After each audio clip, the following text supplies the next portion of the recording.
Hey y'all, and welcome back to Fe Más Faith. On today's segment of Proverbs with a Pentecostal, I'm going to look at Proverbs 12:15. It says this: "Fools think their own way is right, but the wise listen to others."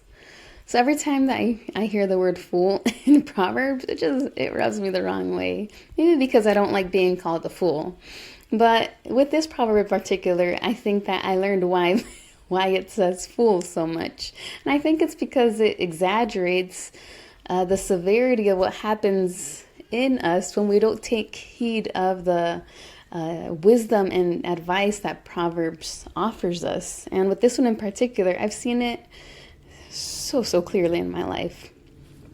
So like as a daughter of immigrants, I grew up at home, at church with my Central American culture, but at school and social media and all around me, I was exposed to American culture. And it's impossible to not be affected by American culture when growing up here, for good and for bad. But for me in particular, for good, there are things that I learned about that I really appreciated and I wanted to incorporate in my life one way or another. I mean, to begin with, English, but more practically speaking, like I enjoyed learning about nutrition, parenting, and even American faith leaders who have shaped the way that I walk with the Lord. And so as I grew up, got married, went to college, began a family, like I developed my own opinions or thoughts that may be different to others in my own culture, or whether it be in American culture or Latino culture. But these differences became very strong personal convictions that became hills that I was willing to die on. Like these were convictions or opinions or thoughts that, man, nobody can change this. As the proverb says, people that think their own way is right. And what happened in the process was that was reflected in the people that I followed on social media.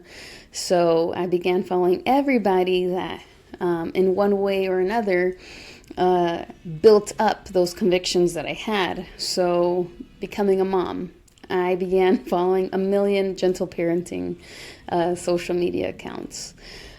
In times where I had experienced deep church hurt, I was following voices that in some way or another were isolating me from the church because of the hurt I experienced.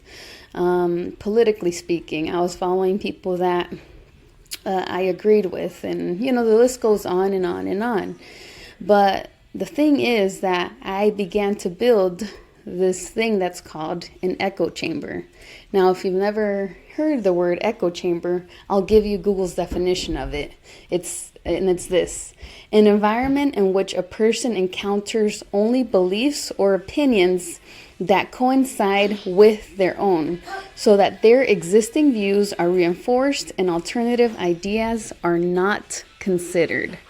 So the very definition of this is summed up in the proverb that we just read. Like this idea that what we think our own way is right, and so we create an echo chamber where all the voices that we're following or listening to in some way or another coincide with our own personal convictions. Now,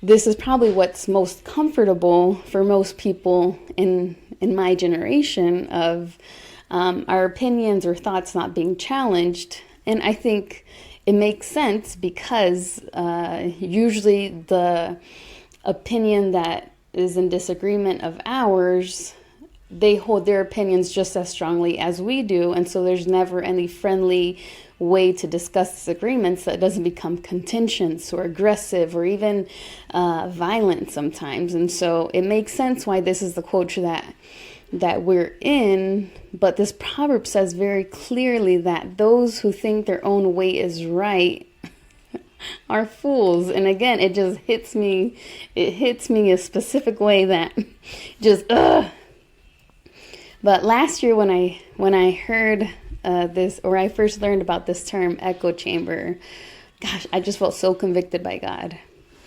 because I remembered so many times on social media where I would just immediately unfollow people that said the tiniest comment that I disagreed with, and end of that. Like, I have no business following you. Like, for instance, as a Pentecostal, I believe that women can teach and preach and be pastors.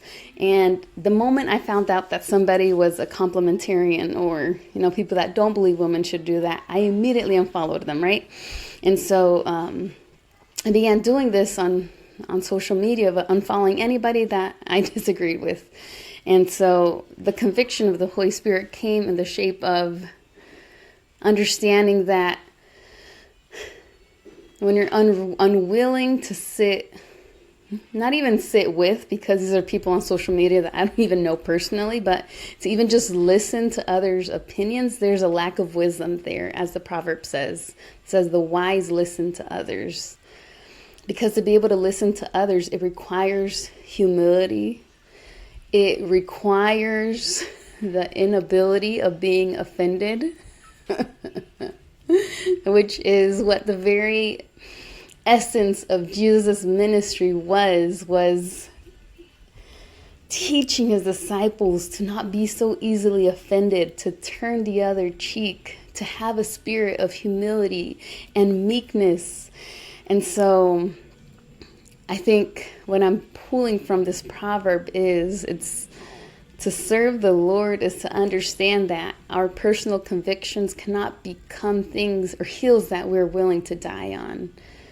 And our inability to listen to those that have a variation or a disagreement of our own opinions, like not being able to listen to that, shows the condition of our own heart and the need for the Holy Spirit to mold us in more humility and meekness, and that resistance to being offended. And so I hope that this, in one way or another, gets you thinking. Like, in what way do you hang so tight to the things that you believe that you're unwilling to listen to those that you may disagree with? Whether it be people on social media, people in your church, people in your family, friends, the list goes on. But I think it's also an invitation.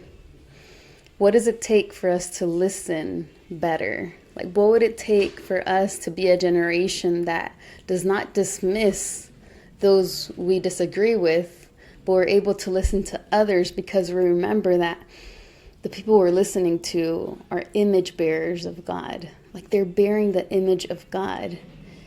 And we owe them the opportunity to listen to them. So that's all I have for you.